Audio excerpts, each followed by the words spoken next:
बिजुरिया ए हो समरिया झम झम पानी बरसाता बरसाता बरसाता मोर चढ़ल जवानी सैया बूंद बूंद के बरसाता मोर चढ़ल जवानी सैया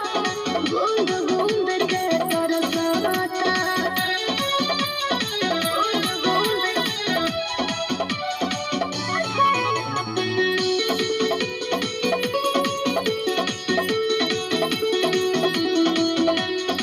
हवा झुर झुर बहता मस्ती में मन रहता काहे भाषा बुझत नहीं खा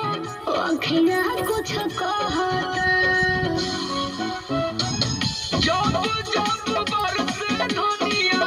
बरखा के पानी छुए लगे मनवा तोहर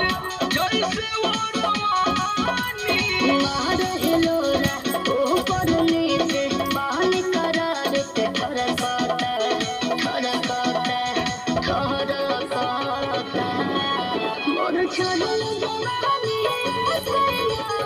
बूंद बूंद के बरसाता मोर चढ़ल जवानी सैया बूंद बूंद के बरसाता